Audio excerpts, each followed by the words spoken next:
صلی علی محمد و آل محمد۔ السلام علیکم ورحمۃ اللہ وبرکاتہ۔ سامعین گرامی، ہمارے سلسلہ 10 جو ہے کتاب فقہ الاحوال باب طہارت میں ہے۔ باب طہارت میں سے آج درس نمبر 32 ہے، اور ہمارے سلسلہ بحث باب طہارت میں سے طہارت صغریٰ موجبات طہارت صغریٰ میں ہے۔ ہمارے موضوع بحث ہے موجبات طہارت صغریٰ، وہ چیزیں جس کے ہم سے صادر ہونے پہ ہمیں اثر نو وضو کرنا واجب ہو جاتے ہیں، ان چیزوں کے بات میں ان میں سے چند ایک ذکر ہو چکا تھا، اور انہی موجبات طہارت صغریٰ یعنی وضو ٹوٹنے والی چیزوں میں سے جو چیزیں آپ سے صادر ہو جائیں اس پر آپ کو وضو کرنا واجب و لازم ہے، ان میں سے ایک کیا منہا زوال العقلی، ان میں سے ایک یہ ہے عقل کا زائل ہونا۔ آپ کا عقل زائل ہو گیا، ہوش ٹھکانے پہ نہیں ہے۔ کس وجہ سے عقل زائل ہوا؟ بجنون، پاگل ہو گیا۔ ایک آدمی صحیح سالم تھا، وضو کیا ہوا تھا، ابھی اچانک پاگل ہو گیا تو اب اس کو وضو ٹوٹ جائے گا۔ اور اغمائن، یا ایک بندہ جو ہے وضو کیا ہوا تھا، ہاں جی، پھر وہ اچانک بے ہوش ہو گیا کسی وجہ سے، ہاں، یا ڈاکٹر نے بے ہوش کیا یا کوئی نہ کوئی وجہ سے بے ہوش ہو گیا، تو پھر بے ہوشی سے بھی وضو ٹوٹ جاتی ہے۔ تو ایک وجہ کیا ہے وضو ٹوٹنے کا؟ عقل زائل ہونا۔ کس وجہ سے؟ پاگل ہونے کی وجہ سے، جنون ہو گیا، عقل زائل ہو گیا، یا او اغمائن یا بے ہوش ہونے کی وجہ سے، اور سکرین، اس ہوش کی وجہ کچھ بھی ہو، اور سکرین یا جو ہے ہاں جی کوئی نشے کا شکار ہو گیا، ہاں جی، نشے کی وجہ سے مست ہو گیا، نشے میں مست ہو گیا، اس کا عقل کام نہیں کر رہا، اور سکرین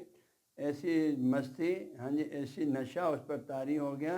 کہ یحصل من المسکرات ظاہرہ، وہ نشہ جو مست کرنے والی چیزوں ہیں، ان چیزوں میں سے جو ظاہری نشاور چیزوں کے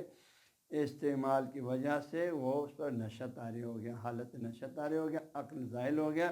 ہاں جی، اس کا ہوش ٹھکانے پہ نہیں ہے۔ تو نشاور چیز کے ظاہری نشاور چیز ہے کہ جیسے شراب وغیرہ پی کر وہ مست ہو گیا، عقل زائل ہو گیا، عقل کام نہیں کرے، تو اس سے بھی اس کا وضو ٹوٹ جاتی ہے۔ تو شاہ سید نے فرمایا جو ہے مسکرات ظاہری جو کہ شرعاً حرام ہے، ان چیزوں کے کھانے سے، پینے سے، نشاور چیزوں کے، اس سے اگر اس کی عقل ظاہر ہو جائے، نشہ کی حالت طاری ہو جائے تو وضو ٹوٹ جائے گا۔ لیکن لأن شکرا شریف فرماتے مسکرات ظاہری کہ آپ نے کیوں لگایا؟ فرماتے کیونکہ ایک مسکرات باطنی بھی ہے،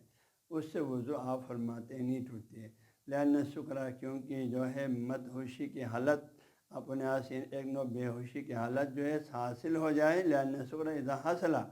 جب شخص کو سالک ہے من المسکرات الباطنۃ، باطنی مسکرات کی وجہ سے، یعنی اس کو جو ہے وہ باطنی مسکرات کیا ہیں؟ فرماتے ہیں کا شوق الی لقاء اللہ،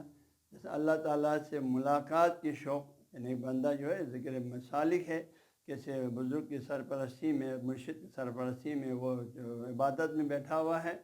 ہاں جی، یا وہ کسی کلام پاک کی تلاوت میں ہے، تو اس سے جو ہے اس کو وہ مس ہو گیا، وہ دنیا سے بے خبر ہو گیا۔ تو یہ جو ہے شوق لقاء الہی، کبھی شوق جنت، کبھی خوف الہی، کبھی جہنم کے خوف، ان میں سے کوئی بھی چیز اللہ تعالیٰ کے صفات جلال و جمال سے متاثر ہو کر، ہاں جی، وہ اس کی ہوش کھو گیا، وہ جو بے ہوش ہو گیا، اس کو اپنی نارمل حالت سے نکل گیا، مت ہوش ہو گیا، بے ہوش ہو گیا، تو اس صورت میں جو ہے اس کی وضو شاست فرماتے ہیں وضو باطل نہیں ہوگا۔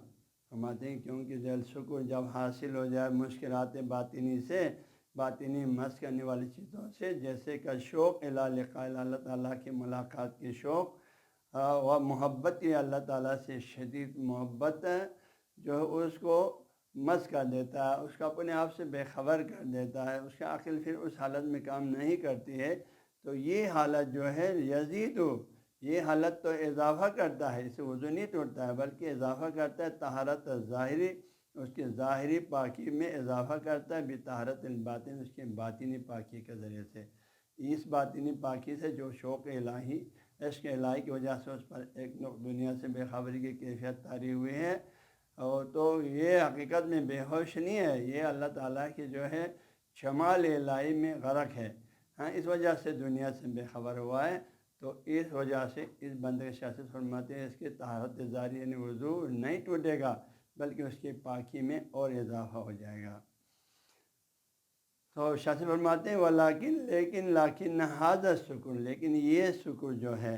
یہ نشے کی کیفیت بظاہر دیکھنے میں اپنے آپ سے بے خبری کی کیفیت، یختص یہ خاص ہے بے اولیاء اللہ، اللہ تعالیٰ کے اولیاء کرام کے ساتھ خاص ہے، یا کسی حقیقی جو ہے ہدایت یافتہ حقیقی مرشد کی سرپرستی میں سیل سلوک کے راستے میں جو عبادت کرنے والے مریدین ہیں ان کو حاصل ہوتے ہیں جب وہ ذکر الہی میں عشق الہی میں غرق ہو جاتے ہیں۔ یہ شاہ فرماتی ہے ہر عام و خاص کو لاحق ہونے والی حالت نہیں ہے، بلکہ یہ شکر جو ہے یہ اپنے آپ سے بے خبری اور نشے کی کیفیت یختص باولیاء اللہ، اللہ تعالیٰ کے اولیاء کے ساتھ خاص ہے۔ ولا یمیزہ،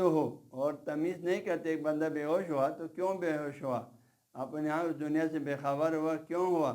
تمیز نہیں کرتے اس حالت کو عقول اہل ظاہر، اہل ظاہر کے جو ہے عقلیں